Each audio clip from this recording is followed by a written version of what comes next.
Non, entre. Vas-y Pierre.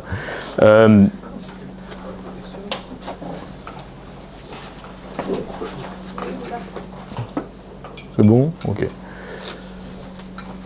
Donc bonjour à toutes et à tous. Vous m'entendez bien? Si jamais vous ne m'entendez pas très bien, au fond, vous me le dites. J'essaierai de parler un peu plus fort. Ou alors vous vous rapprochez un petit peu, hein, si jamais vraiment vous sentez que c'est un petit peu difficile. Je sais que là, on vient de manger, donc si à un moment donné, vous sentez que la digestion vous appelle, fermez les yeux un instant, faites-le, hein, n'essayez pas de résister et de vous sentir mal. Enfin, si vous avez besoin de sortir, si vous avez besoin de vous étirer, de faire quoi que ce soit, faites ce qui est confortable pour vous, n'essayez pas d'être poli. Hein. Enfin, juste faites pas trop de bruit, quoi. Mais de toute façon, l'idée, c'est de faire un atelier, donc on va faire des choses un petit peu, pas que théoriques, tant qu'à faire. Et cet atelier, il a commencé un petit peu sur un quiproquo, parce que quand j'ai proposé le thème à Olivier, je lui ai proposé de travailler sur l'utilisation des mots écrits, et de l'écriture et de la lecture, via l'idéomoteur et via l'imagination. Et finalement, je ne sais pas, il y a eu un quiproquo, mais bref, ce qui avait été annoncé, c'était un atelier sur l'écriture automatique. Donc dès que je m'en suis rendu compte, j'ai mis un peu de temps à me rendre compte que c'était comme ça dans le programme, je lui ai dit, ben non, en fait, c'était pas trop ce que je t'avais proposé, et il a dit, pas de problème, on va corriger. Mais c'est intéressant parce qu'en fait, l'écriture automatique, c'est un outil que j'ai pas mal enseigné à un moment donné, beaucoup pratiqué aussi, mais j'avais réfléchi à ça, mais je m'étais dit que dans le cadre d'un atelier comme ça, c'était pas évident. Avec peu de temps, c'est un outil qui est pas si évident que ça à enseigner, à mettre en place, à mettre en pratique, et surtout, qui n'a pas un grand intérêt, réellement ça attise de la curiosité, les gens veulent voir l'écriture automatique, mais en réalité en cabinet ça n'a pas forcément une grande applicabilité, quoi. Et justement, moi ce que je proposais, ce que j'avais proposé à Olivier au départ, c'était de travailler sur une façon de sauver ce que l'écriture automatique nous a apporté. Parce que l'écriture automatique a fait les grandes heures de l'hypnose, notamment à la fin du 19e siècle, les chercheurs, les psychiatres, chercheurs qui ont fait émerger véritablement l'hypnose telle qu'on la connaît, ont beaucoup travaillé avec cet outil-là pour explorer justement l'inconscient, le subconscient et les dissociations de la personnalité, etc. Et c'est quelque chose qui, au XXe siècle, a été un peu maintenu par certains praticiens, dont Milton Erickson, par exemple, qui l'a utilisé assez régulièrement, l'écriture et le dessin automatique, et puis qui aujourd'hui est quand même tombé en désuétude pour plein de raisons. Un, l'hypnose, c'est quand même beaucoup axé sur la relaxation. C'est quand même moyennement compatible avec l'exercice d'un outil idéomoteur qui demande autant d'implication du corps. Deux, ça prend du temps. Pas avec tout le monde évidemment, mais avec pas mal de gens, ça prend du temps quand même à installer, et du temps, on est aujourd'hui dans une réalité où les modèles économiques du soin ne permettent pas forcément de passer autant de temps à préparer quelqu'un juste pour un outil comme ça, qui va être un peu gadget. Hein. 3, la réputation. L'écriture automatique, elle a quand même encore cet ancrage un peu, même carrément, spiritisme, ésotérique, etc., qui fait que, même si vous l'apprenez dans un stage, c'est marrant, mais est-ce que vous oserez présenter ça comme un outil sérieux dans une séance? Et puis il y a une autre raison aussi, c'est que franchement c'est extrêmement dissociant, et ça peut être très impressionnant, et ça peut être souvent assez mal vécu par certaines personnes. C'est un outil en fait assez délicat dans la réalité. Quand on le pratique, on voit que ça peut être un peu délicat, et il y a un autre problème aussi, c'est que certaines personnes qui se sont enthousiasmées pour ça en ont fait une sorte de technique de sérum de vérité, où en fait on va communiquer avec une partie de nous qui va nous révéler des choses sur notre passé, etc., etc. Or on sait que l'inconscient est très créatif, et que c'est pas parce que ma main écrit des choses que ce qu'elle dit est vrai, quoi. Donc il y a eu des abus aussi dans ces pratiques-là. Donc finalement c'est une pratique qui n'est pas très adaptée, enfin c'est un outil qui n'est pas très adapté à nos pratiques aujourd'hui. Et c'est dommage parce qu'on perd quelque chose avec ça, on perd l'écriture peut-être, mais on perd aussi surtout la lecture. C'est-à-dire qu'en écriture automatique, moi en tant que sujet, qu'est-ce que je fais? J'écris pas, mon bras écrit tout seul, a priori. L'écriture, pas l'écriture inspirée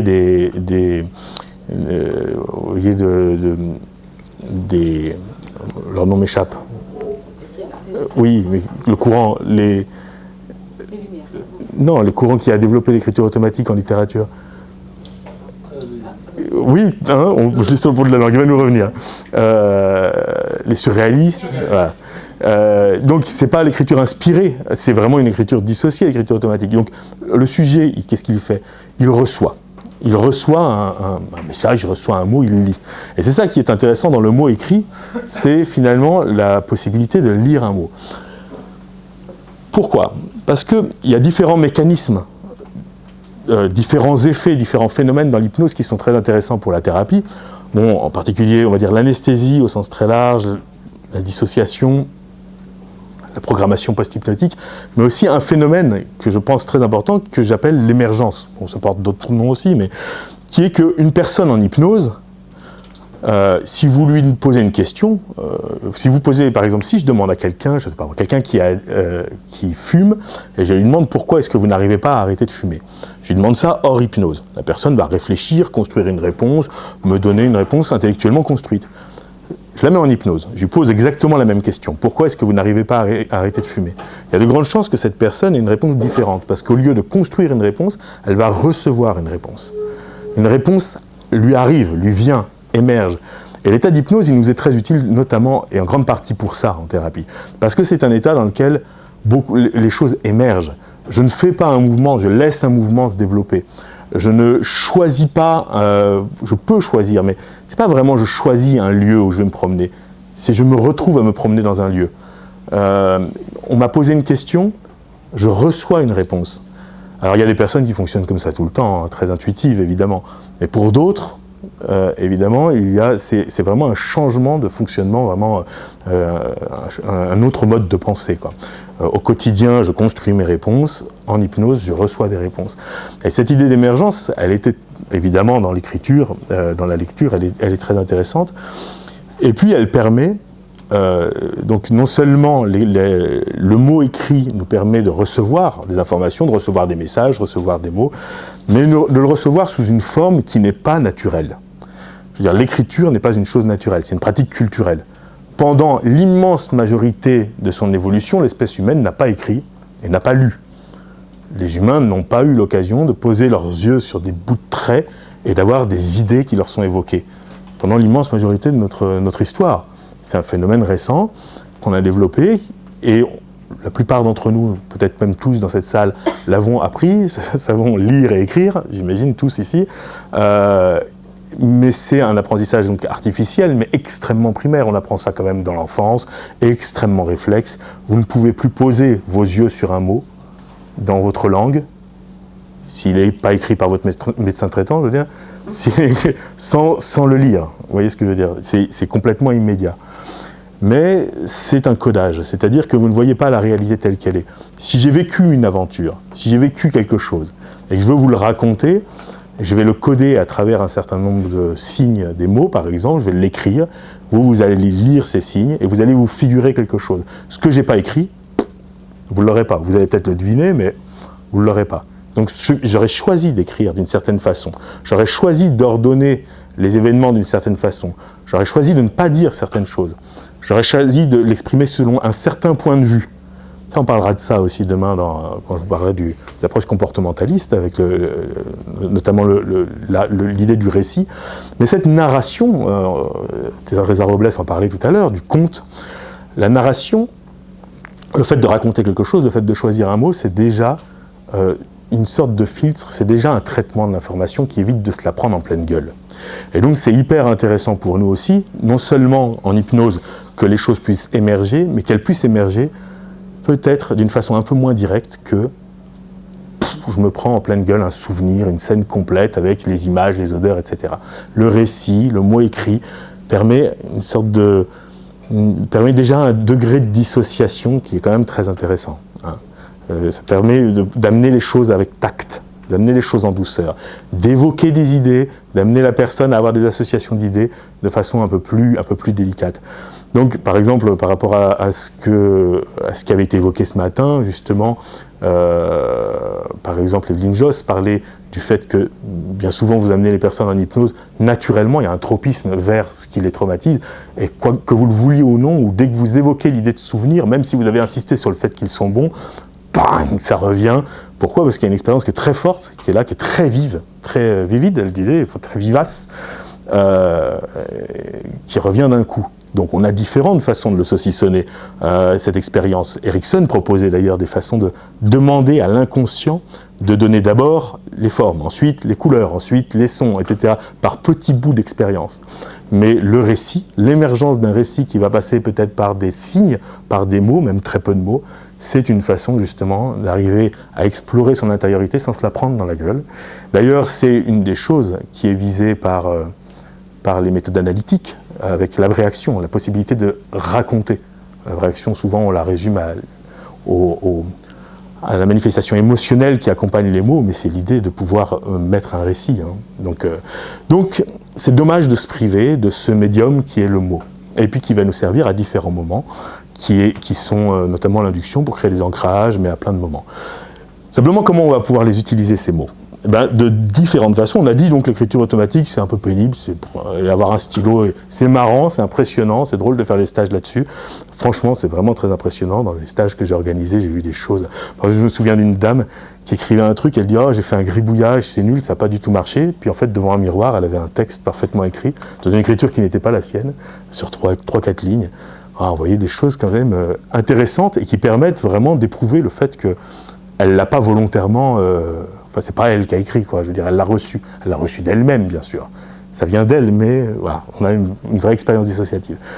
Mais vous voyez comment vous faites ça entre personnes initiées, volontaires et prévenues, ça va. Mais en thérapie, vous avez des gens qui sont là dans un état de fébrilité. Ça peut être un peu trop impressionnant, ce genre de technique. Donc, comment est-ce qu'on va pouvoir en faire peut-être une version sobre ? Déjà, par l'idéomoteur. Pourquoi ? Parce que l'idéomoteur, qui n'est pas la même chose que l'hypnose, c'est deux choses qui ont été développées, qui ont été découvertes à peu près par les mêmes personnes à la même époque, au XIXe siècle. L'effet idéomoteur, ces petits micro-mouvements involontaires qui traduisent quelque chose à l'intérieur de nous, et par ailleurs la transhypnotique. Du coup, l'un et l'autre appartiennent à la même famille de pratiques. Mais ce qui est intéressant avec l'idéomoteur, c'est qu'elles nous permettent de développer des réponses inconscientes chez les personnes, quelle que soit leur capacité à développer une transe. Si vous avez quelqu'un qui a un super bon sujet, vous pouvez faire de l'idéomoteur, mais si vous avez quelqu'un qui va être du genre, à la fin d'une séance, à vous dire « écoutez, moi je suis resté très très présent, j'ai tout analysé, etc. » Oui, peu importe, votre bras il a bougé quand même. Ah ouais, ça c'était fou comme truc. Donc ça va nous permettre de ne pas trop se soucier à la limite de l'expérience hypnotique que la personne vit, mais de quand même pouvoir travailler avec ses profondeurs, d'une certaine façon. Donc c'est quand même hyper important d'avoir des outils idéomoteurs dans notre boîte à outils. Donc si vous n'êtes pas très à l'aise avec ça, quand même essayez de travailler sur ces choses-là. Que ce soit les signalings idéomoteurs, façon Leslie Leckrone, que ce soit les méthodes de Rossi, enfin tout ce qui est communiqué avec le corps, c'est quand même pratique pour les gens qui ne vont pas avoir accès à des flashs, à des tripes et tout ça. Pour les gens qui ne partent pas dans des tripes, c'est hyper pratique. Donc l'idéomoteur. Et après, justement, on verra pour les gens qui développent davantage d'imaginaire, on verra ça après. Mais l'idéomoteur. Donc comment on va aller de l'idéomoteur jusqu'au mot, justement, jusqu'au sens, jusqu'à la communication d'un message. Ce que je vous propose, c'est que on voit ça plutôt concrètement en le faisant. Vous êtes OK ? Donc les personnes qui veulent se prêter à l'expérience, vous le faites avec moi. Les personnes qui préfèrent observer, regarder ce qu'on fait, etc., vous observez. Si quelqu'un se prête à l'expérience et finalement se dit non, ça me gonfle, je préfère observer, vous sortez de l'expérience tout simplement. Et au contraire, si quelqu'un s'était dit au départ je vais observer, puis finalement ça me donne envie, j'y vais aussi, vous prenez le train en cours, le train en marche, il n'y a aucun problème, d'accord ? Donc ce que je vais vous proposer, c'est... Vous m'entendez toujours bien au fond ? Ok. Ce que je vais vous proposer, c'est de prendre une position confortable. Alors là, tout le monde change de position en général. Ça veut dire que vous êtes assez maso quand même. Non, en général, ça veut dire confortable dans le temps. Oui. Comment ? Non, c'est pas nécessaire. Non, justement, c'est pour ça que je vous disais, on ne va pas faire l'écriture sur table. Vous voyez, c'est logistiquement très compliqué. Il nous faudrait des heures pour le faire. Pour un résultat, pour avoir 2, 3, 4 gribouillages, nous, on veut du message, on veut du mot, et on peut faire. Et en cabinet, pareil, vous pouvez avoir des façons bien plus intéressantes de le faire. Donc prenez une position confortable.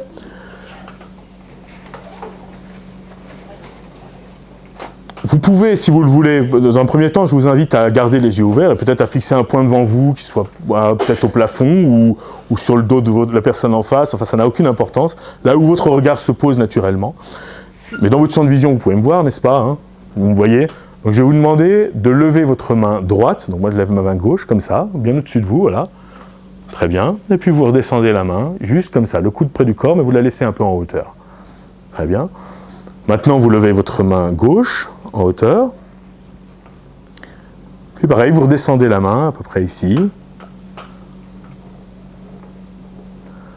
Maintenant, ce que vous allez faire, c'est que vous allez rapprocher tranquillement, mais volontairement, consciemment, vous rapprochez tranquillement les deux mains l'une de l'autre jusqu'à ce qu'elles se touchent. Volontairement, consciemment, mais tranquillement.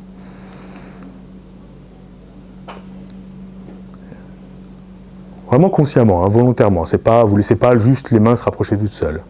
Et une fois qu'elles se touchent, vous prenez une grande inspiration par le nez et vous expirez par la bouche tranquillement, comme un soupir de soulagement en détendant bien la langue, en détendant bien la mâchoire.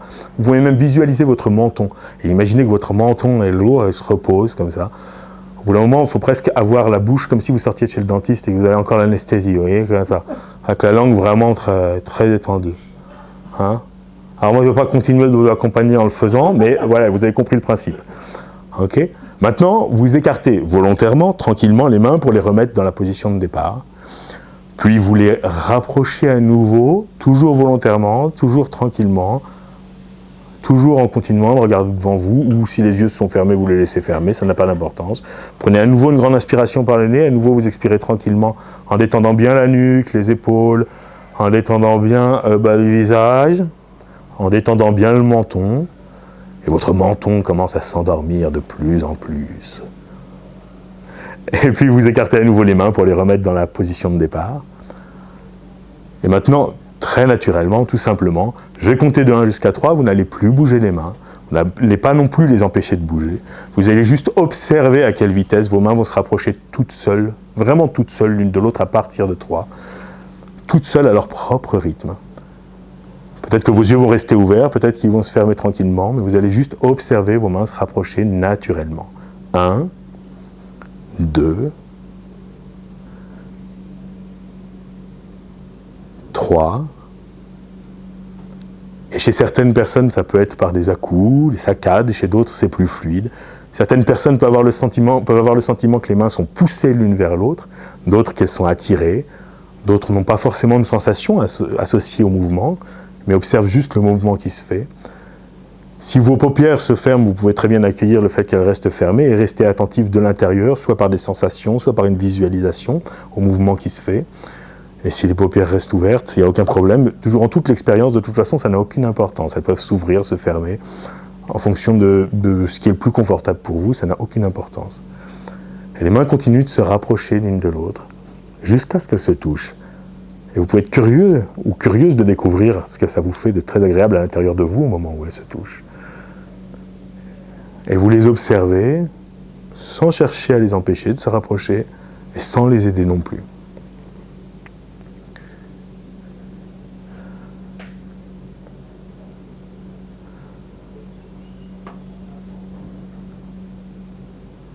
Et évidemment, comme je vous accompagne de manière collective, vous prenez chacun ces suggestions d'une façon différente et vous avez chacun un rythme différent.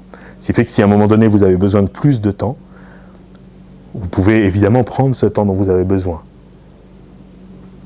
Si vous avez besoin au contraire à un moment donné de sauter une étape, vous pouvez sauter une étape. Appropriez-vous l'expérience pour qu'elle corresponde à ce qui vous convient le mieux à vous, évidemment. Mes mots et mes propositions ne sont qu'un prétexte pour que vous viviez vous, à l'intérieur de vous, ce qui vous convient le mieux.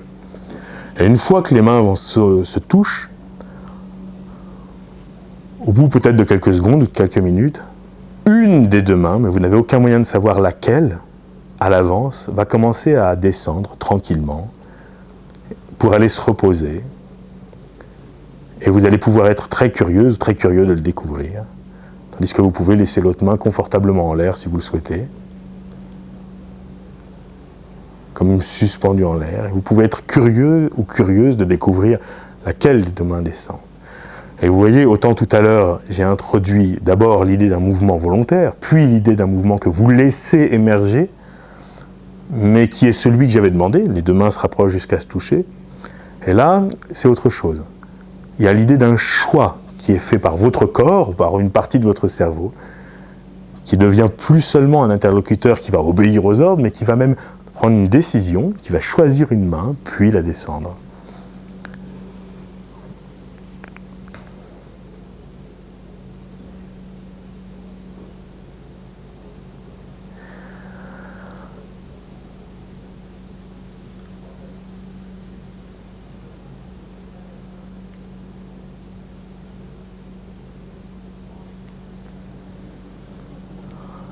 Puis,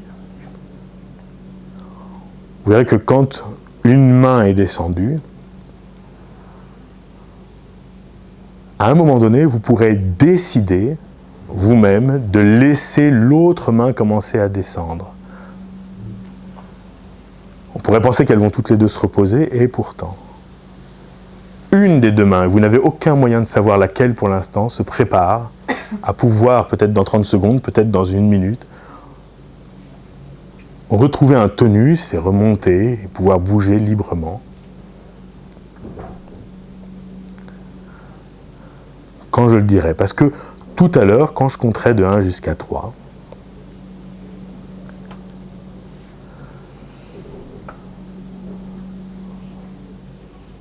une des deux mains, peut-être la gauche, peut-être la droite, va commencer à s'élever au niveau du poignet. Puis le coude va se plier, continuer de se plier, puis les doigts seront attirés vers le haut, elle sera de plus en plus légère et elle remontera. Et vous découvrirez si c'est la main gauche ou la main droite. Et tout à l'heure, on a commencé sur un mouvement qui est un mouvement latéral qui s'obtient quand même relativement facilement sur la plupart des gens, puis un mouvement descendant qui est aussi très facile à obtenir. Et là, on va pouvoir introduire un mouvement d'une main qui monte à partir d'une position de repos, ce qui, chez certaines personnes, sera très facile d'emblée. Chez d'autres personnes, commencer par ça, ça serait peut-être les mettre en échec. Alors que là, on a déjà fait d'autres mouvements, on prépare, et ça sera beaucoup plus facile. Alors pour l'écriture, on aura besoin quand même d'un membre qui soit quand même assez disponible. Certaines personnes ont encore une main qui n'est pas totalement descendue, mais ça n'empêche que, évidemment, quand je compterai jusqu'à 3 tout à l'heure, l'expérience s'adaptera à où vous en êtes, et une partie de vous pourra, avec créativité, évidemment, s'approprier la chose et continuer l'exercice d'une façon qui vous convienne parfaitement. Donc, quand je compterai jusqu'à 3 tout à l'heure, une des deux mains va remonter depuis cette position de repos, où on peut s'imaginer qu'elle est complètement amorphe. En réalité, elle va remobiliser de l'énergie au niveau du poignet, au niveau du coude, et elle va parvenir à monter avec légèreté et à s'élever le plus naturellement possible. 1,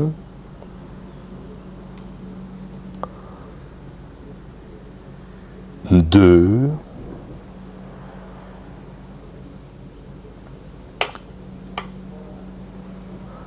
3,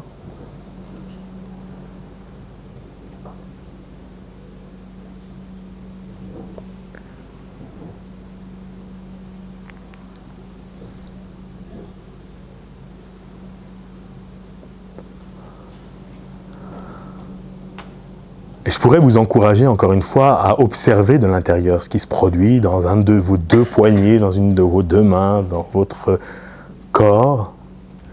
Et il est possible que ça se produise sous le regard de votre observateur intérieur qui, de façon dissociée et très curieuse,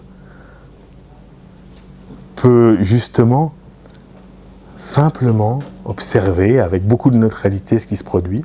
Mais il est possible aussi que vous commenciez à être distraite ou distrait, que vos pensées vagabondent, que vous soyez emmené dans une autre expérience à l'intérieur de vous, voire dans une expérience hypnotique ou autre.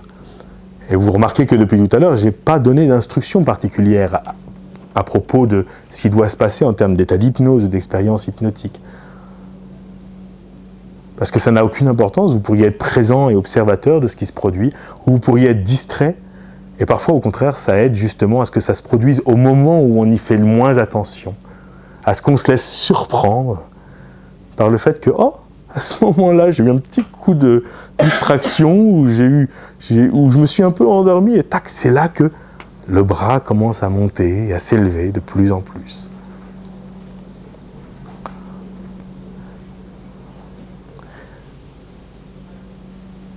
Puis à partir de là,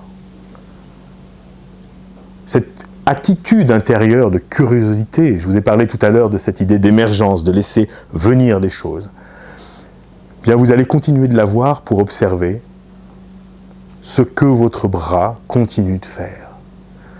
Je lui ai demandé de monter tout à l'heure, mais là maintenant il pourrait très bien se diriger vers la gauche. Il peut prendre l'initiative d'aller vers la droite. La main peut se retourner. Le poing pourrait se fermer ou s'ouvrir. Vous continuez d'avoir cette attitude d'observation qui est exactement la façon dont Elisabeth Erickson expliquait l'auto-hypnose. Elle regardait sa main et elle montrait cette attitude dans laquelle elle ne sait absolument pas ce qu'elle va faire. Et elle commence à se laisser charmer par cette observation très agréable, très apaisante, de ce simple mouvement qui se crée sans savoir absolument à chaque seconde vers où ça va aller à la seconde d'après.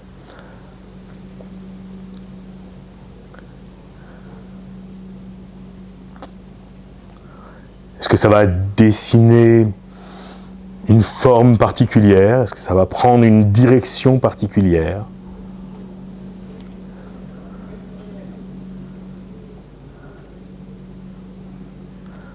Puis au bout d'un moment, vous allez justement observer que votre main, que votre bras commence à pas seulement faire des gestes qui ne correspondent à rien ou qui vont dans simplement une direction au hasard, mais que ça a l'air de correspondre à une activité à l'intérieur, à quelque chose qui est imaginé à un autre niveau. Parce que ce que je demande à une part inconsciente de vous, d'une certaine façon, c'est de commencer à se souvenir, quelle que soit la main que vous utilisez, commencer à se souvenir de l'action d'écrire, se souvenir de cet apprentissage, se souvenir de chaque muscle, se souvenir des formes, se souvenir du mouvement.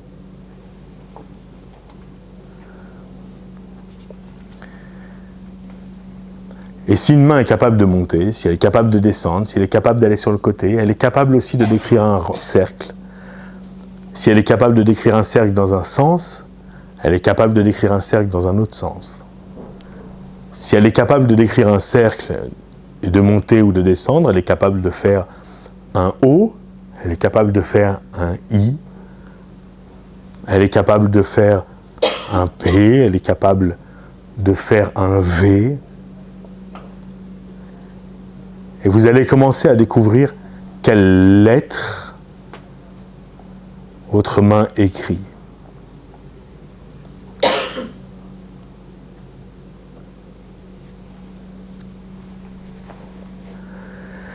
Et j'aimerais que vous soyez particulièrement attentive ou attentif à l'intérieur à la façon dont elle l'écrit, à la couleur que peuvent avoir ces lettres, à leur forme, à leur taille.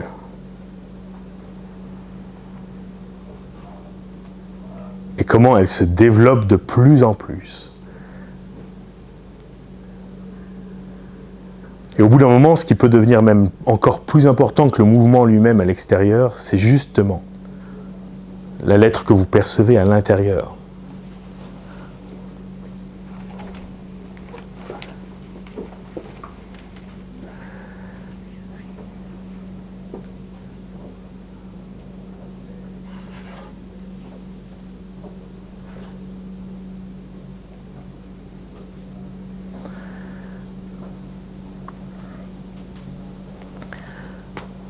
Évidemment, je le propose de façon assez large pour que chacun puisse aller à son propre rythme, mais il y a un moment donné où ces lettres vont se structurer, vont s'enchaîner pour vous faire apparaître un mot. Ce mot, vous ne le connaissez pas encore, et vous pourrez le découvrir à ce moment-là. Mais une partie de vous le prépare secrètement à l'intérieur de vous. C'est un mot auquel vous ne pourriez pas penser maintenant, qui sera peut-être inspirant, peut-être amusant, peut-être curieux, et qui à un moment donné va s'écrire clairement.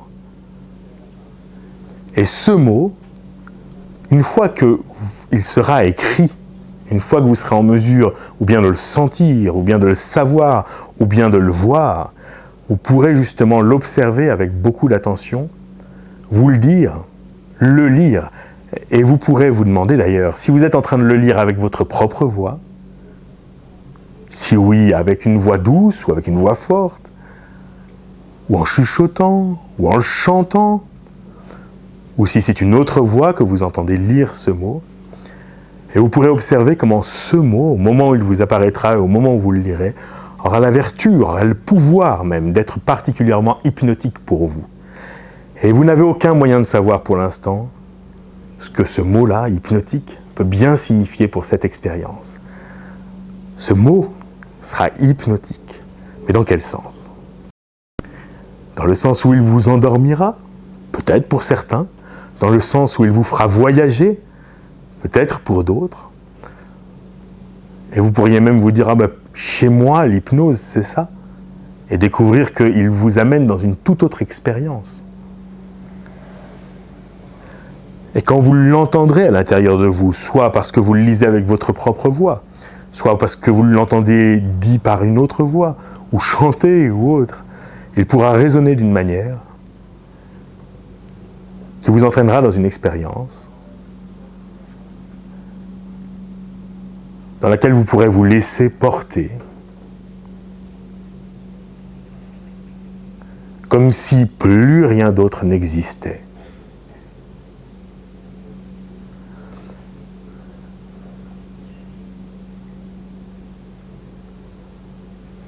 Et une part de vous, pendant que vous vous laissez pleinement porter par l'expérience que vous vivez, une part de vous peut être attentive à des remarques que je peux faire sur ce qu'on est en train de faire, sans avoir besoin même que vous vous focalisiez dessus, d'une certaine façon, comme si une part de vous pouvait rester aussi observateur de ce qui est en train de se passer, sans avoir besoin que vous soyez vous-même attentive à ça, que vous puissiez vraiment pleinement vivre l'expérience sans vous poser de questions. Mais ce qui se passe, c'est que l'émergence d'une lettre, l'émergence d'un mot, c'est une chose, mais la suggestion a résidé dans le fait, à un moment donné, de dire « ce mot aura un effet hypnotique pour vous ». Et tout réside dans l'adjectif qu'on va ajouter. Si j'avais dit « ce mot aura un effet soporifique pour vous », j'aurais été directif sur le fait que ce que je veux, c'est du sommeil. Pourquoi pas?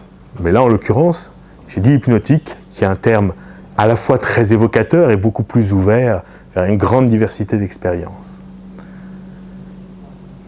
Face à une personne en proie à une peur, j'aurais pu lui dire « un mot va s'écrire à l'intérieur de vous, ou votre main va écrire un mot qui sera particulièrement rassurant pour vous. » J'emploierai un autre adjectif.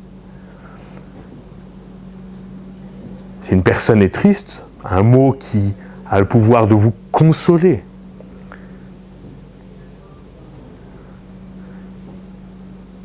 Si une personne est paresseuse, je pourrais lui dire un mot particulièrement motivant pour vous.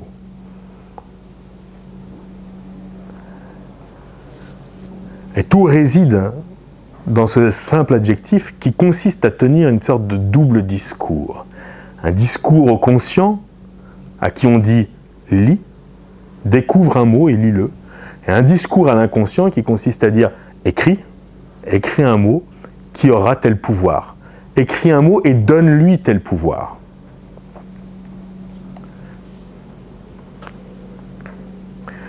Alors pourquoi un mot plus qu'un objet ou une couleur ou autre? C'est qu'il va pouvoir très facilement servir d'ancrage également pour la suite.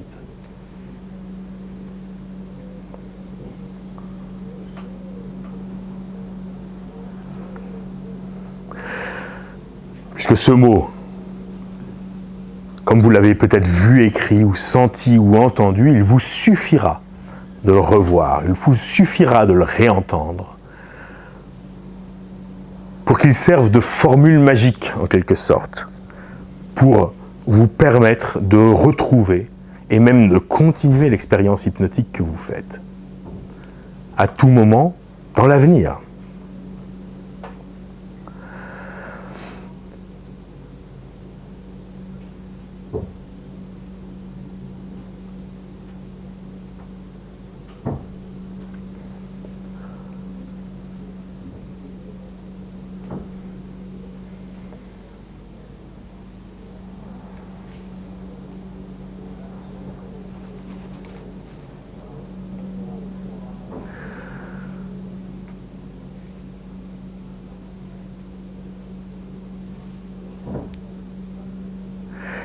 Et ce qui est intéressant, c'est de faire émerger éventuellement des mots, mais pourquoi pas aussi des phrases, des messages, mais ça on va revenir dessus tout à l'heure, alors qui, en l'occurrence ici, puissent avoir un effet d'induction hypnotique, ici être un levier pour notre induction, ou comme je l'évoquais tout à l'heure, être un levier pour induire un état particulier qui sert de ressource à une personne, l'apaisement, etc., etc.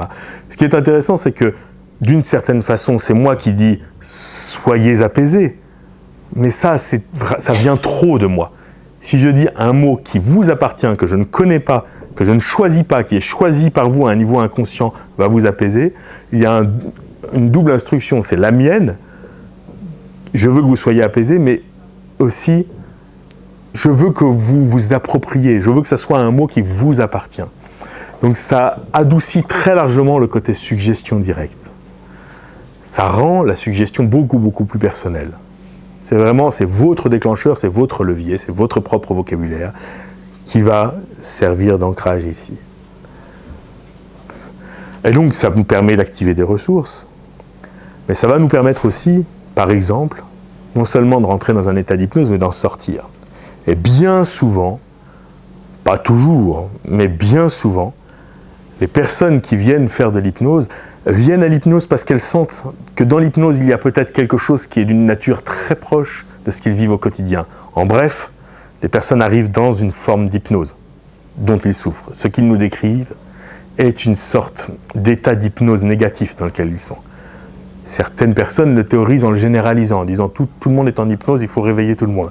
Je ne dirais pas forcément que c'est toujours le cas, mais par exemple, dans le cas d'un syndrome de deuil prolongé ou des choses comme ça, on a vraiment des signes d'une personne qui est dans une dissociation qui est d'une nature très hypnotique.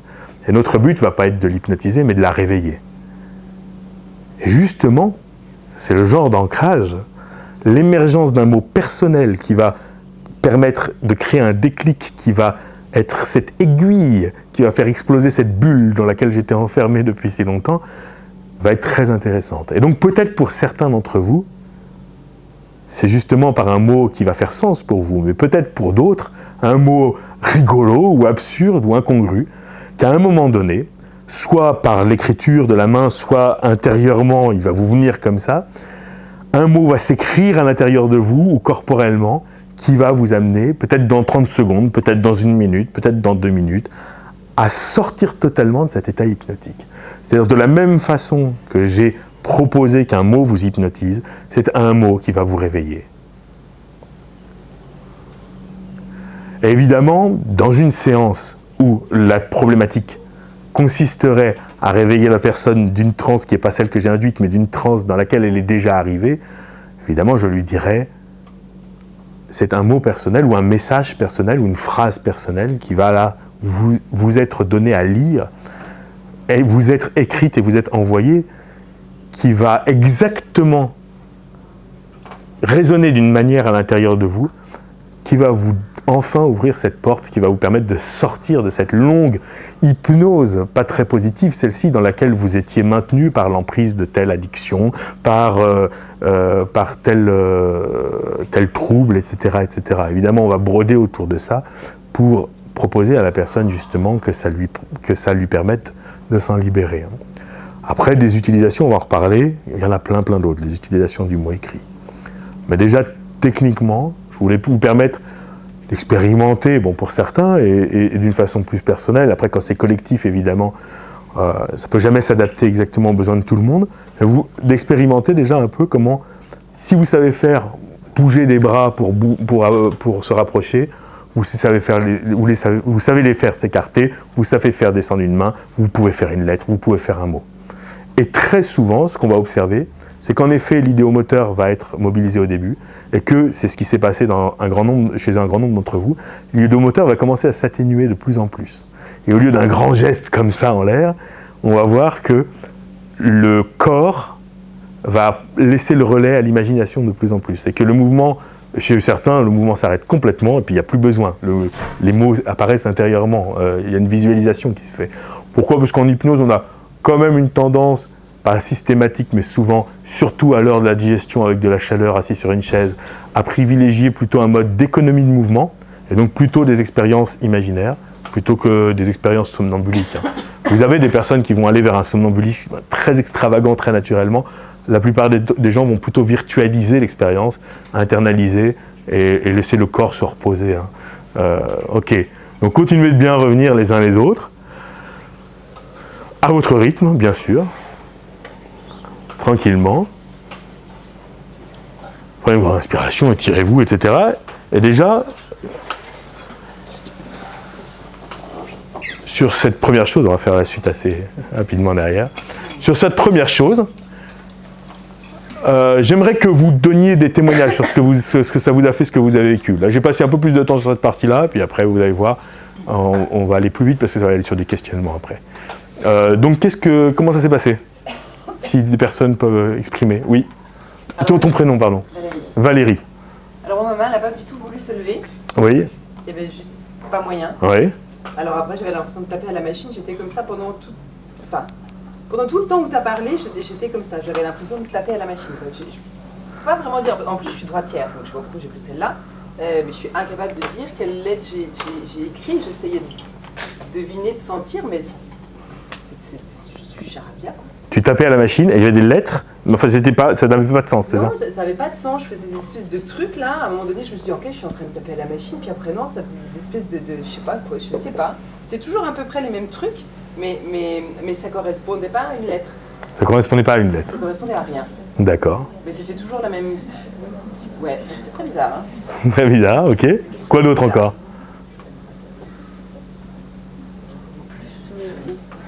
Comme un rêve. Comme un rêve? Ouais. Alors je sais pas si je plongeais un peu dans le sommeil ou pas, Oui. mais je ressentais. Et c'était comme un rêve, donc très visuel, mais très éloigné et difficile à décrire. D'accord. Des paysages ou des choses Ouais. comme ça. Au départ, il y avait un mot, c'est ça? Pas de mots. Pas de mots? Pas de D'accord. mots, ouais. Ok, vous partez dans votre... Je suis partie, je suis Ok. revenue, enfin j'ai... Ouais, d'accord, très bien. Ok, quoi d'autre encore? Moi, pas de plutôt entendu, Entendu, d'accord, en auditif. Oui. en auditif et beaucoup d'émotions. Beaucoup d'émotions, ok. Quoi d'autre encore?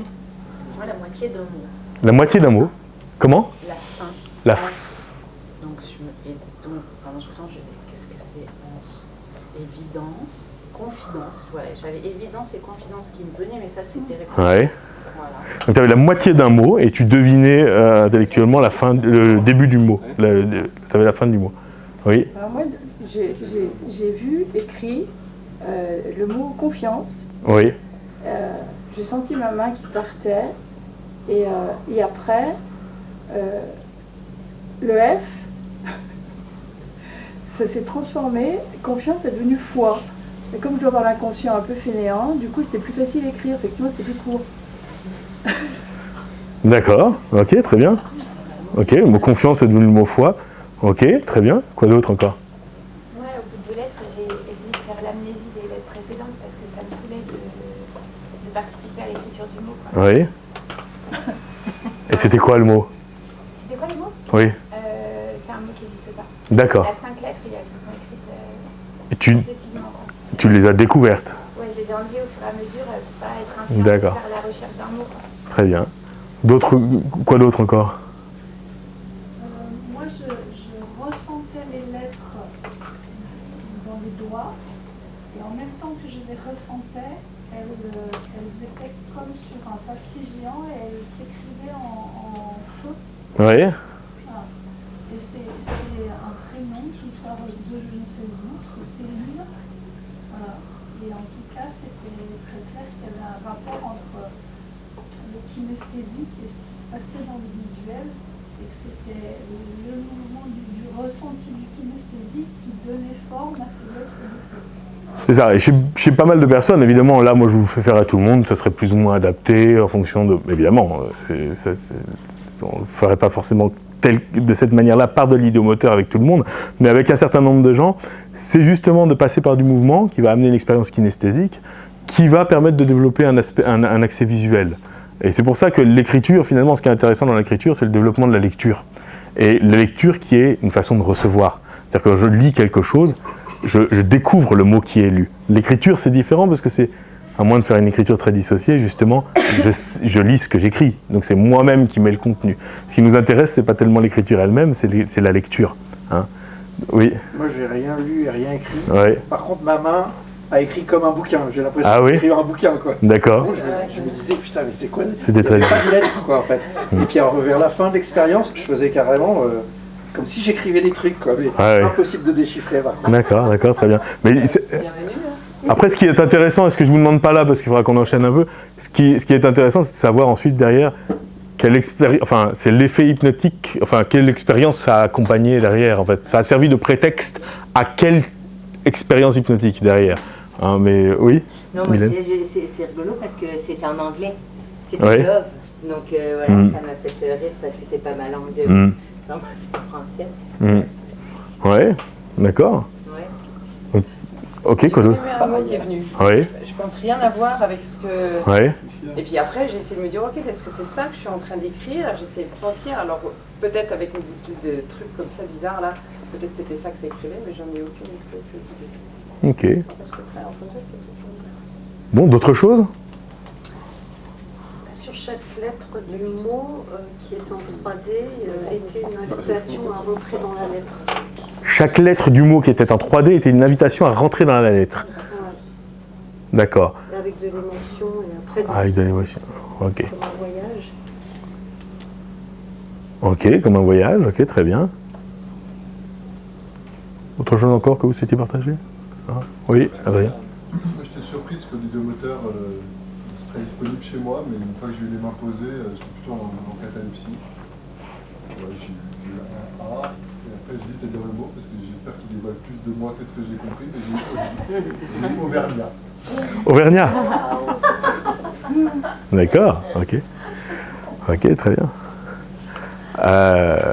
Donc vous voyez, si vous vous souvenez de ce que j'ai raconté pendant, c'est qu'évidemment il y a l'idée de la lecture, mais en réalité il y a l'idée de faire passer une suggestion qui va être assez directe en fin de compte. Je vous disais, pour le redire, si j'ai une personne qui est triste, je veux dire, un mot vous arrive qui est particulièrement consolateur. Et là, au moment où j'ai mis un adjectif, en gros j'ai dit quoi? J'ai dit quand vous aurez ce mot, alors vous serez consolé. C'est une suggestion très directe. Sauf que, au lieu que ce soit ma parole qui est un pouvoir consolateur, je demande que ce soit quelque chose qui vous est personnel, qui vous est transmis de l'intérieur, qui est un message que vous recevez, qui est dissocié. Et du coup, ça permet que la personne se l'approprie, que la personne oublie que c'est moi qui ai demandé qu'elle soit consolée. Elle se rend moins compte que c'est moi. Parce qu'elle est là en train de se dire, mon Dieu, que c'est cette expérience bizarre, il m'a demandé d'avoir un mot, j'en ai même pas. Parce qu'en effet, chacun va s'approprier, nous on demande des trucs, puis les gens partent dans des choses différentes. Mais ce qui nous importe, c'est que la personne va finalement recevoir l'effet que j'ai demandé, mais sans avoir le sentiment que quelqu'un a dit, tu seras consolé parce que j'ai décidé que tu seras consolé. Donc ça enlève de ce pouvoir que j'ai. Tu vas recevoir un message intérieur qui va te faire du bien. En gros, ce que je viens de dire, c'est je veux que tu sois bien. Mais en fait, non, je veux qu'il y ait une relation intérieure. Je veux qu'il y ait un truc qui se produise à l'intérieur de toi qui découle au fait que tu sois bien. Je veux que tu sois bien non pas parce que je l'ai demandé, je veux que tu sois bien parce que c'est produit un truc en toi. Et ça, c'est un élément important pour assurer une certaine appropriation et donc une durée de l'effet. Les gens vont avoir tendance à garder un effet plus longtemps. C'est une autogreffe. C'est la différence entre une autogreffe et une greffe, vous voyez, quelque chose de quelqu'un d'autre. Ok, donc par l'idéomoteur, on voit qu'avec certaines personnes, ça va permettre justement de développer cette émergence, surtout chez des personnes, alors évidemment parmi vous, il y en a qui ont des intuitions hypnotiques, un entraînement à la transe où ils n'ont pas besoin de ça. On leur demande il faudrait mieux leur faire visualiser un écran, l'idéomoteur c'est un peu laborieux. Mais avec des gens qui n'ont pas un accès à la transe très profond, vous arrivez à faire bouger un bras, vous pourrez faire émerger un mot, et vous pourrez faire émerger tout un message. Et c'est un levier d'approfondissement de la transe qui est souvent très très très intéressant. Parce qu'on passe de mouvement à mouvement porteur de sens, porteur de résonance, porteur d'évocation, porteur de souvenir. Vous voyez, un mot, c'est un récit. Ça peut être ensuite devenir tout un récit. Donc ça permet de partir d'un truc facile à obtenir quand même, souvent le mouvement idéomoteur, et de construire une expérience plus riche, plus immersive. D'accord ? Ensuite, la deuxième chose, j'ai encore un peu de temps, jusqu'à quelle heure 45, oh bon. Enfin, je suis pas si large que ça, mais quand même. Ok. Donc la deuxième dimension, justement, pour faire émerger les mots, ça va être de travailler uniquement sur l'imaginaire, peut-être. Donc quand il fait chaud, après le repas, si on laisse un peu le corps tranquille, c'est bien, justement. Donc travailler sur l'imaginaire directement, ça va être intéressant parce que vous avez quand même pas mal de gens qui sont à peu près capables d'imaginer les choses en hypnose. Et puis, justement, vous avez des personnes, vous les embêtez un peu avec l'idéomoteur, le corps, vous voyez que très rapidement, ça va se redétendre, et puis, par exemple, vous partez sur une méthode de Rossi, la personne a les bras qui retombent, vous faites « Oh zut, comment je vais finir mon truc ?» En fait, justement, vous avez peut-être quelqu'un qui a une capacité à relâcher son corps et à partir dans quelque chose d'autre, embarquez vers ça, c'est très bien. Sauf que ce n'est pas le cas de tout le monde. Vous avez des gens qui vont vous dire « Moi, je vois rien.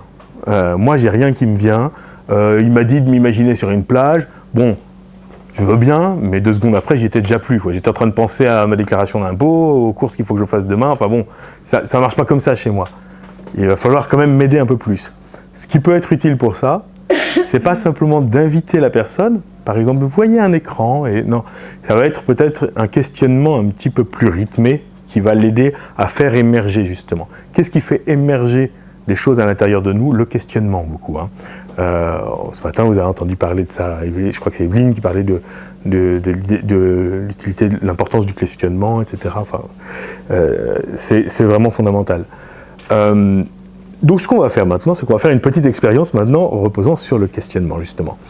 Donc, ceux qui le souhaitent, je vous invite à garder une position confortable, à laisser vos bras tranquilles, on s'en fiche, et à fermer les yeux d'emblée, si vous le souhaitez. Mais si vous ne voulez pas, si vous préférez les garder ouverts, fixés quelque part, ou le regard dans le vague, en fait, ça n'a aucune importance. Et même pour l'hypnose, d'une manière générale, l'hypnose n'a rien à voir avec le fait d'avoir les yeux fermés. Je peux fermer les yeux et pas être en hypnose, je peux avoir les yeux grands ouverts et être en transe profonde. Donc ne vous fiez pas à ça. Surtout quand quelqu'un à la fin se réveille et vous dit « c'est bon, je suis parfaitement réveillé ». Bon, c'est bien... faut de la lumière dans l'œil. Bon. Donc, au contraire, il y a des gens qui rentrent beaucoup mieux en transe les yeux ouverts, et si vous leur demandez de les fermer, ça casse l'expérience pour eux. Donc, gardez cette possibilité. Moi, ce que je vous conseille, en tout cas, moi, ce que je pratique, c'est vous demandez à la personne de fixer un point, vous lui dites si à un moment donné les yeux veulent se fermer, ils font ce qu'ils veulent. Je ne m'en occupe pas. En général, c'est ce qui, en 10 secondes, ils sont fermés du coup. Si vous donnez l'autorisation qu'ils se ferment, ils se ferment plus facilement que si vous leur demandez de se fermer. Bien, donc ce que je vais vous demander, dans votre tête, vous allez répondre aux questions que je vais vous poser, mentalement, sans vous poser de questions, sans chercher à élaborer la réponse, sans chercher à ce qu'elle soit logique ou cohérente. Et si ce qui vous vient est absurde, eh ben c'est absurde et c'est comme ça. Si vous vous imaginez maintenant tenir un stylo, est-ce que vous le tenez dans la main droite ou dans la main gauche? Posez-vous la question et spontanément, qu'est-ce qui vous vient? Main droite, main gauche. Ok, est-ce que vous tenez ce stylo fermement ou est-ce que vous le tenez mollement? Est-ce que le stylo a un capuchon? Si oui, est-ce qu'il est fermé? Est-ce qu'il est ouvert? Il est de quelle couleur, le stylo? Est-ce que le stylo lui-même a une couleur principale ou est-ce qu'il a d'autres couleurs? Observez-le même.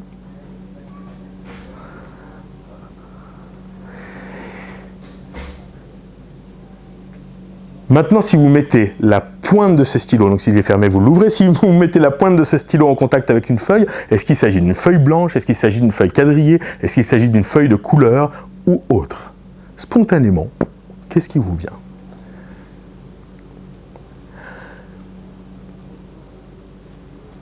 À quel endroit de cette feuille est-ce que la pointe du stylo rentre en contact? Est-ce que c'est en haut à gauche? Est-ce que c'est en haut à droite? Au milieu? En bas à gauche? En bas à droite? Spontanément. Si la pointe du stylo commence à bouger et à tracer un signe, tracer un trait sur cette feuille, est-ce que c'est un trait vertical? Est-ce que c'est un trait circulaire? Est-ce que c'est un trait horizontal? Dans quelle direction est-ce que la main part? Est-ce qu'il s'agit d'un grand trait qui prend beaucoup de place sur la feuille ou d'un petit trait?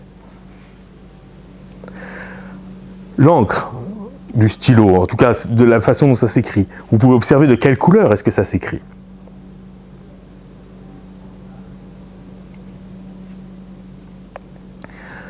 Spontanément, sans réfléchir, en disant naturellement ce qui vous vient, si vous posez la main, si vous posez la pointe du stylo à un autre endroit de la feuille, vous le levez et le posez à un autre endroit de la feuille.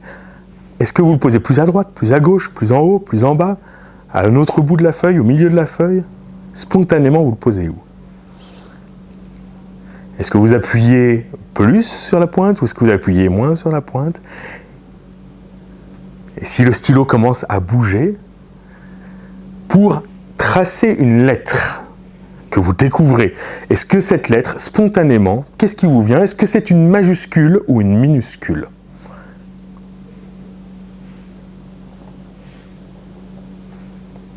Spontanément.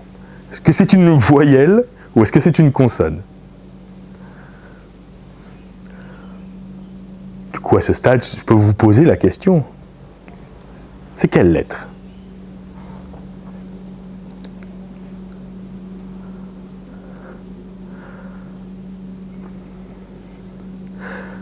Spontanément, si après cette lettre, la main en écrit une autre, est-ce qu'elle se lève pour séparer, pour écrire l'autre lettre séparément, ou est-ce qu'elle continue de l'écrire à la suite? Spontanément, est-ce qu'il s'agit d'une majuscule, d'une minuscule? Est-ce qu'elle s'écrit de la même couleur ou d'une autre couleur? Est-ce que c'est une voyelle ou une consonne?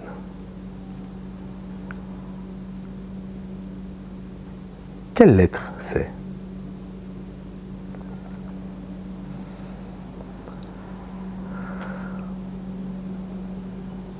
Spontanément, si après cette deuxième lettre, la main continue d'écrire une troisième lettre, est-ce qu'elle la sépare de la lettre précédente? Est-ce qu'elle l'écrit à un autre endroit de la page? Ou est-ce qu'elle l'écrit juste après? Est-ce qu'elle l'écrit comme s'il s'agissait d'un mot? Ou est-ce qu'il s'agit d'une majuscule ou d'une minuscule? Posez-vous ces questions et observez. Soyez juste curieuse ou curieux de découvrir.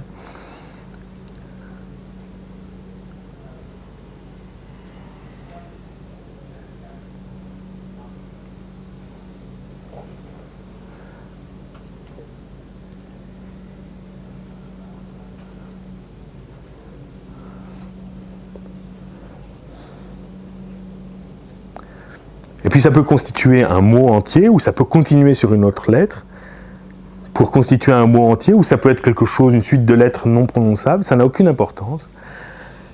Mais une fois que cette suite de lettres est terminée, peut-être après la troisième ou une autre, est-ce que ça s'arrête comme ça, ou est-ce qu'il y a un point qui s'écrit? Est-ce qu'il y a une croix? Est-ce qu'il y a un signe qui est dessiné à la fin? Posez-vous cette question.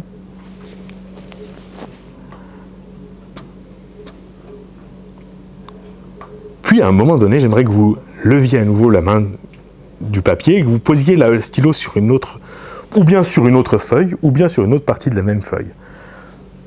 Spontanément, comme ça vous vient.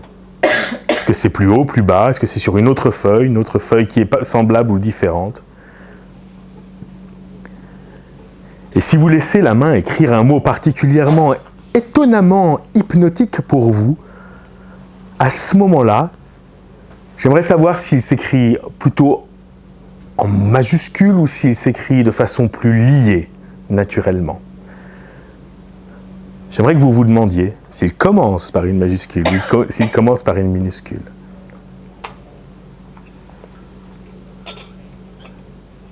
Spontanément, est-ce que c'est une voyelle ou une consonne, la première lettre de ce mot? Quelle est la première lettre de ce mot?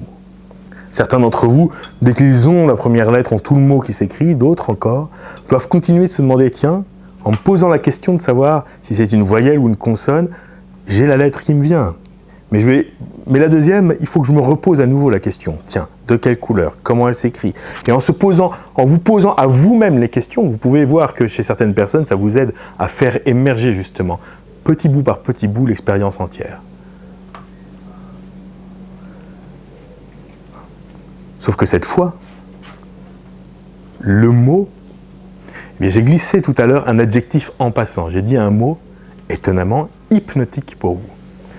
Si bien qu'une fois qu'il est écrit, vous pouvez ou bien être hypnotisé par le fait de le regarder fixement, ou bien le lire à l'intérieur de vous, et comme on l'a fait tout à l'heure, entendre si c'est avec votre propre voix ou avec la voix de quelqu'un d'autre que vous l'entendez lu ou chanté ou autre, et découvrez ensuite tout ce qu'il active comme effet, en l'occurrence étonnamment hypnotique pour vous maintenant.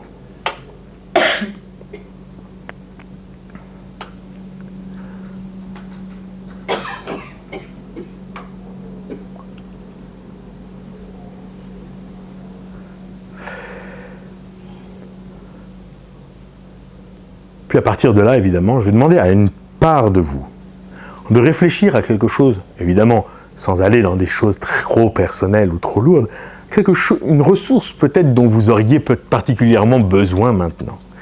Une part de vous réfléchit secrètement, sans vous en informer, à une chose dont vous auriez besoin. Peut-être certains auraient besoin de calme, d'autres de concentration, d'autres de réconfort, d'autres encore peut-être d'une autre ressource, je ne sais pas, de légèreté, de sérieux, je ne sais pas de quoi vous avez besoin, et vous non plus.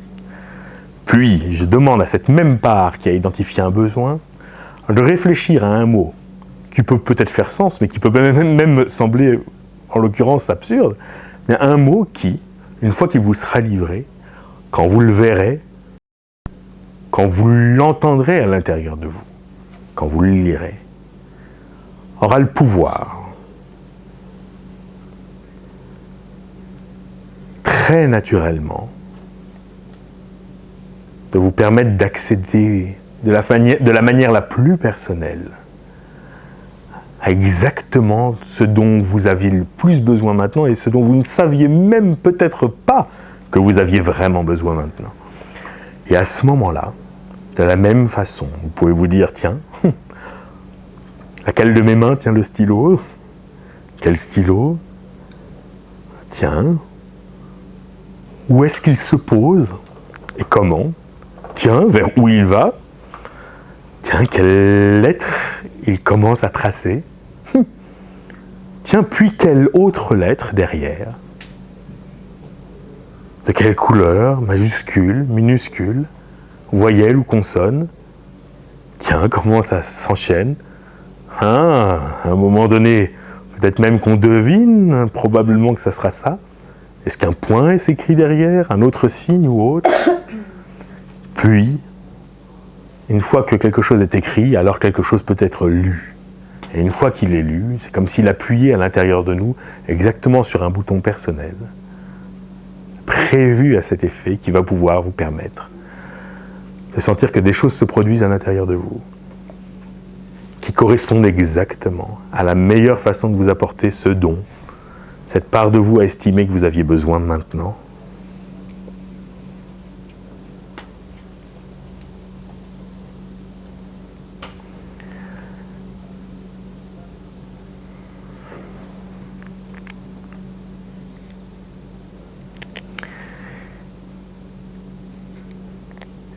Certaines personnes très imaginatives parmi vous, ou avec beaucoup d'intuition ou d'entraînement à l'hypnose, pourraient se dire qu'un questionnement sur les moindres caractéristiques de chaque lettre pourrait sembler laborieux.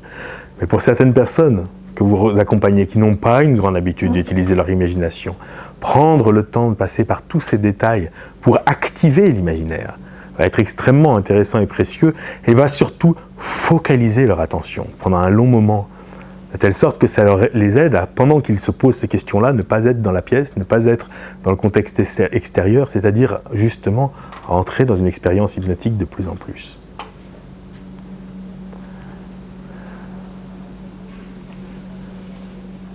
Et évidemment, quand on accompagne les personnes sur des choses encore plus élaborées, plus complexes, vous parlez de l'art du récit tout à l'heure, eh bien, ça va nous permettre aussi de créer des situations imaginaires dans lesquelles on n'a peut-être pas l'occasion de revoir une scène de notre passé trop vivide et trop forte, mais peut-être simplement quelqu'un qui arrive avec une enveloppe. Et s'il arrive avec une enveloppe, il vous l'attend de la main gauche ou de la main droite, et vous la réceptionnez de la main gauche ou de la main droite. Et cette enveloppe, est-ce qu'elle est blanche, est-ce qu'elle est d'autres couleurs? Par le questionnement sur des détails, je vais créer une situation. Et une fois que vous ouvrez cette enveloppe qui contient un message très important pour vous, mais pour l'instant, dites-moi, est-ce que cette enveloppe, est-ce que la lettre est écrite à la main ou est-ce qu'elle est imprimée? Et en posant la question sur des détails, je crée une situation. Et si je dis à la personne, et sur ce texte, et ce texte écrit d'une manière parfaitement appropriée pour que vous puissiez le recevoir dans les meilleures conditions possibles, pour vous expliquer la situation, pour vous décrire tel événement de la manière la plus appropriée pour vous aujourd'hui, le premier mot commence par une majuscule ou par une minuscule? Ça commence par une voyelle ou par une consonne? Et en construisant cette expérience petit bout par petit bout, au lieu de se reprendre dans la gueule une information beaucoup trop lourde à prendre, la personne va passer par cet exercice beaucoup plus structuré, beaucoup plus beaucoup plus linéaire de l'écriture et de la lecture pour pouvoir justement eh bien, recevoir des communications de son inconscient qui soient filtrées, qui soient plus digestes et qui permettent d'avancer avec davantage de recul, davantage de réflexion. Donc à un moment donné, pour ceux pour qui ce n'est pas encore le cas, vous allez peut-être accéder justement à la possibilité de lire à l'intérieur de vous et d'écrire, comme on l'a fait tout à l'heure, un mot qui va vous permettre de vous réveiller en pleine forme. Ou une autre façon, si vous le voulez bien, à un moment donné, peut-être dans 30 secondes, ou peut-être dans 1 minute, ou peut-être dans 15 secondes, peut-être dans 2 minutes pour les plus gourmands d'entre vous, de prendre une grande inspiration, d'ouvrir les yeux, de vous étirer et de revenir complètement ici et maintenant. Et pendant que vous revenez, alors je ne vous laisse pas beaucoup de répit, mais parce que, ouais, pas de souci. Et pendant que vous revenez, justement, je reviens sur ce que j'étais en train de dire, hein, c'est-à-dire que l'utilisation justement structurée de l'écriture va nous permettre un médium, une médiation, on va passer par l'écrit pour ne pas... Alors justement, quand vous avez des sujets, des personnes qui sont extrêmement intuitives et qui ont tendance à recevoir les choses de façon très très très vivace, on peut parfois s'enthousiasmer, de se dire « Oh, quelqu'un qui part au quart de tour ». C'est justement des personnes qu'il faut parfois prendre avec beaucoup de tact. Des gens qui seraient les premiers choisis dans un spectacle d'hypnose peut-être, mais eux, quand ils viennent avec une fragilité, avec une souffrance en cabinet, on va peut-être pas s'amuser à leur faire des expériences trop fortes, trop vite. Eh bien, justement, une façon d'arriver à filtrer, à diminuer un petit peu la sensibilité va être de passer par du récit, de passer par du mot, de passer par peut-être du mot écrit, hein, et c'est vrai de passer par, si l'imaginaire est très fort, imaginez une lettre, imaginez un livre, vous imaginez un livre, vous l'ouvrez, et là-dedans il y a un texte qui vous fait beaucoup de bien, lisez-le moi, vous voyez, c'est des choses comme ça. Donc on va passer par des messages écrits, mais ce qui va être intéressant là-dedans, ça va être d'insister aussi à un moment donné auprès de l'inconscient qui va élaborer le texte sur la question du point de vue. Ça, je reparlerai demain aussi d'ailleurs. La question du point de vue, parce que ce qui nous intéresse en particulier dans l'écriture, c'est que, comme je vous le disais tout à l'heure, l'écriture c'est un point de vue.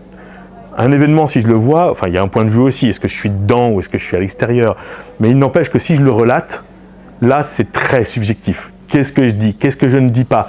Je le mets sous quel angle? Est-ce que je parle à la troisième personne? Est-ce que j'emploie un vocabulaire très technique? Ou est-ce que j'emploie un vocabulaire beaucoup plus émotionnel, beaucoup plus immersif? Est-ce que j'emploie des phrases courtes? Des phrases longues, dans quel ordre je mets les informations. Si je dis un homme rentre dans la pièce, comme il pleuvait, il est tout mouillé. C'est pas la même chose que, si je disais un homme tout mouillé, il pleut, un homme tout mouillé rentre dans la pièce. Dans l'esprit d'une personne qui entend, la chronologie des événements n'est pas du tout la même.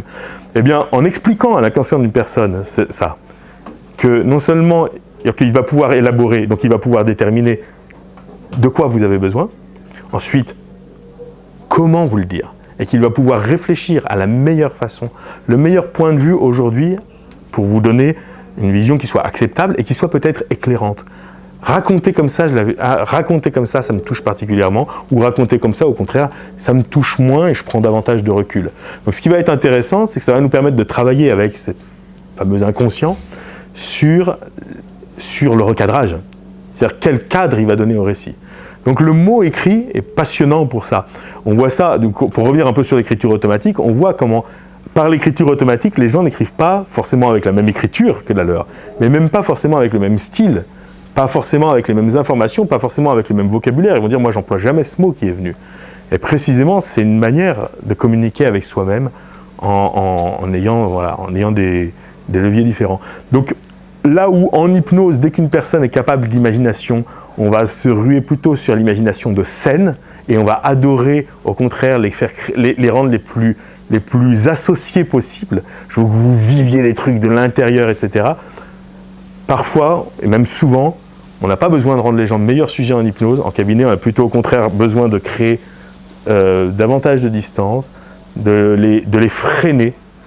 Et je trouve, moi personnellement, que le mot, l'écriture, ce truc artificiel, je vous disais, c'est pas naturel, c'est culturel, que justement cet artifice qui est le codage par le langage est une excellente façon d'avancer dans le contenu d'une thérapie tout en ayant la juste distance. Hein. Donc en hypnose, on peut utiliser ces techniques narratives. Oh, ouais, ok.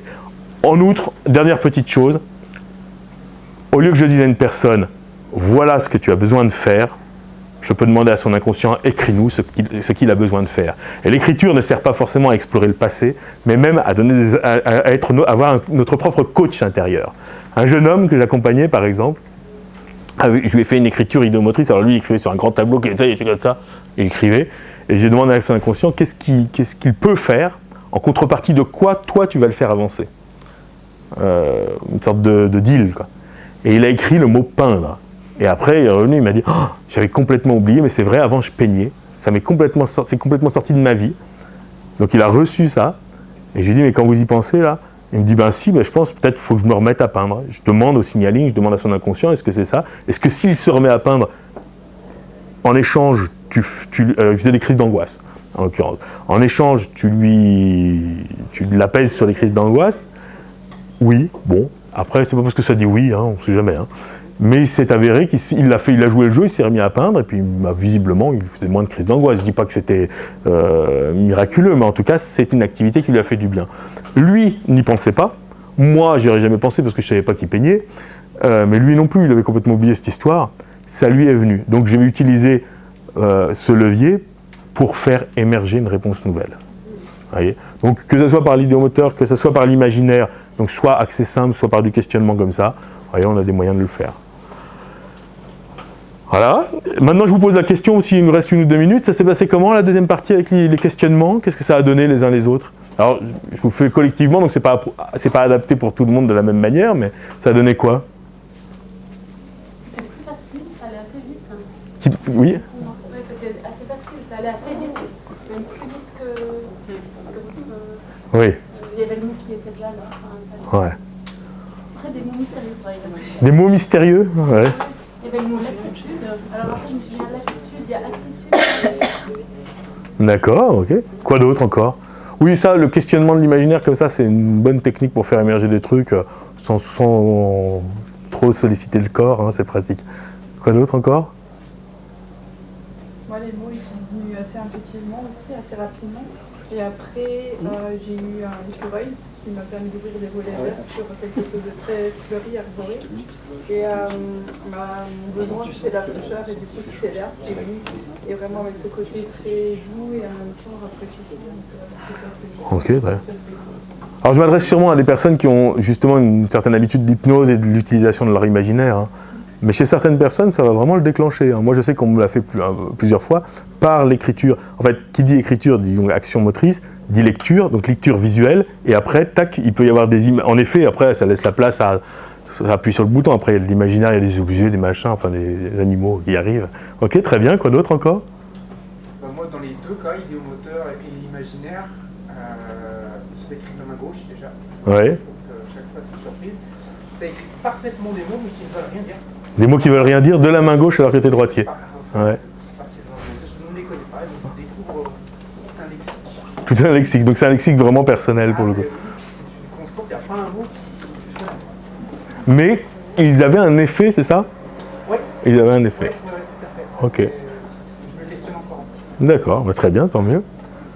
Quoi d'autre encore? Du coup, ça a bien marché, j'ai vu ma main écrire et donc j'ai eu envie de prendre mon carnet pour que ma main, du coup, en idéomoteur, fasse ce que je voyais en idéomoteur. Du coup, je pourrais te montrer, ça fait des trous en stéphanogramme. Il y a des formes, et peut-être qu'il faut que je regarde dans un miroir.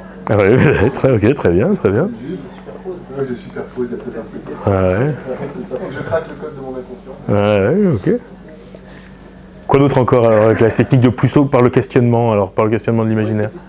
C'est plus simple. Oui. Alors moi j'ai pris ma main droite du coup, ouais. C'était plus confortable. En revanche j'ai réécrit le même mot que j'avais imaginé la fois d'avant. Il n'avait pas écrit parce que je ne savais pas ce que j'écrivais. Mais en revanche il y a un mot qui est venu, et là je l'ai écrit et j'ai dessiné le symbole. Quand tu as parlé de l'enveloppe, en fait c'était ce symbole-là qui était dedans. Oui, d'accord. C'est un symbole en fait. Oui. Voilà. Ok, très bien. Après, ça peut parfois être très très simple. Hein. Vraiment, vous posez. C'est une question de rythme.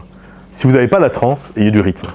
Parce que la transe est un état dans lequel les choses vont arriver, mais avec un questionnement rythmé, même sans hypnose, boum boum boum, la personne peut se prendre.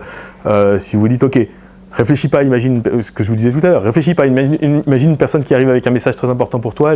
Elle te l'attend avec quelle main? Non. Imagine une personne qui arrive avec un message très important pour toi, elle arrive par la gauche ou par la droite? Par la gauche. C'est un homme ou une femme? Ah tiens, maintenant que tu le dis, c'est une femme. Plutôt âgée, plutôt jeune? Plutôt jeune, cinquantaine. Elle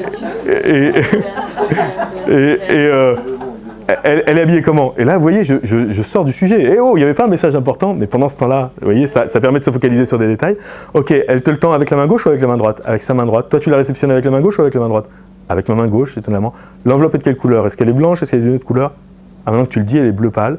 Ok, à l'intérieur, la lettre est écrite en caractère imprimé ou à la main? Ah, maintenant que tu le dis, c'est écrit à la main. Ok, c'est une écriture plutôt enfantine ou plutôt adulte? Ah, plutôt enfantine. C'est écrit de quelle couleur? C'est écrit bleu. Ah, oh, le message là! Vous voyez, c'est autant de questions qui donnent envie d'arriver à cette question de qu'est-ce qui est écrit. Mais si j'y vais trop tôt, il n'y aura rien. Le premier mot, il commence par une majuscule ou par une minuscule? Ah non, tu le dis, oui, il y a une majuscule. C'est une voyelle ou une consonne? C'est une voyelle, c'est un A en fait, qui est joliment écrit comme ça. D'accord? Et après, il y a quoi? Ah oui, c'est un... Et puis hop, petit à petit, il y a tout. Et au bout d'un moment, on voit qu'on peut y aller, qu'on peut dire, ok, qu'est-ce qui est écrit? Au bout d'un moment. Mais si j'y vais trop tôt, je risque de me planter. Mais au bout d'un moment, je peux dire, ok, et le mot d'après, vas-y, continue de lire. Et là, la personne, elle commence à vous lire tout un message. Et si vous aviez mis l'adjectif qui va bien, vous vous souvenez, je vous ai parlé de l'adjectif. Si avant, j'avais dit un message important pour toi. Si j'avais dit un message hypnotique, eh bien là, en lisant, ça va la mettre en hypnose. Si j'avais dit un message rassurant, en lisant, ça va la rassurer. C'est-à-dire que l'effet, il est dans le petit adjectif que j'ai passé avant, vous voyez. Donc ça, c'est hyper intéressant pour faire émerger des messages, émerger des choses. Et c'est vrai que par le questionnement comme ça, c'est hyper rapide. Alors ça peut être un écran aussi, enfin, voilà, ça peut être un prompteur, ça peut être des mots écrits gravés dans la roche sur une vieille pyramide. Voilà, on peut imaginer plein de situations. Ok, bon bah parfait. Merci. C'est chaud, hein? Merci pour votre attention. Est-ce que vous étiez bien dans le sauna avec un grand merci à toi. Bah merci, Natania. Vous trouverez Antoine aussi dans les formations chez nous, si vous regardez sur le listing des formations. Avec Antoine, il y a beaucoup de concret, il y a beaucoup d'idéomoteurs. Et c'est souvent quand tu donnes des formations, on peut largement aller au-delà de ce que tu enseignes, parce que c'est parfois des choses qu'on retrouve. Quand tu as travaillé sur la confiance en soi, le sommeil, on retrouve beaucoup de choses qu'on peut aussi adapter à d'autres. C'est vraiment génial, je vous recommande. Voilà. Merci Tania.